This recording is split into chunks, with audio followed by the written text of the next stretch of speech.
As promised, here's my recap. So today was a long day of learning at the Menopause Society conference here in Orlando.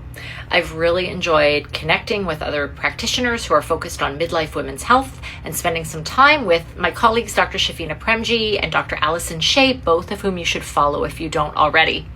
All right, here are some of the takeaways from day one. So we do need a better method for diagnosing perimenopause.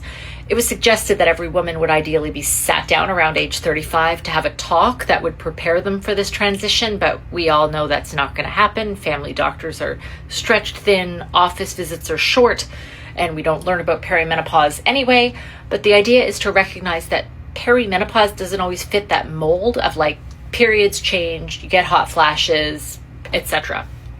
One survey that was highlighted found that 59% of women reported just not feeling like themselves at some point during the menopause transition. And so we need to be aware of this sort of vague description as physicians.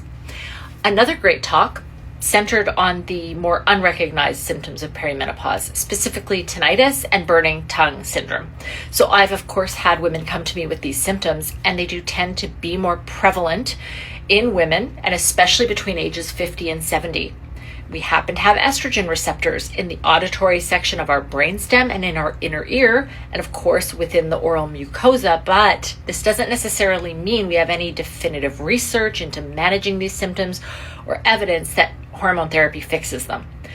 The bottom line is we have to take a multimodal approach to management to minimize the symptom burden, and as usual, more research is desperately needed.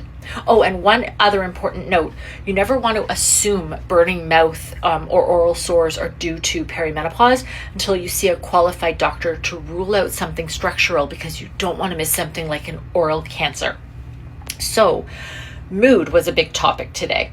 Particularly the intersection between mood and sleep.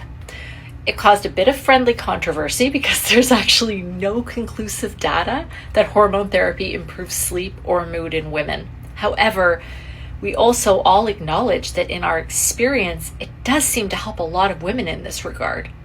But the bottom line is that both mood and sleep are multifactorial. Maybe you happen to be perimenopausal, but you also have a lot of stress, or you have sleep apnea, or you have a dog that keeps you up all night.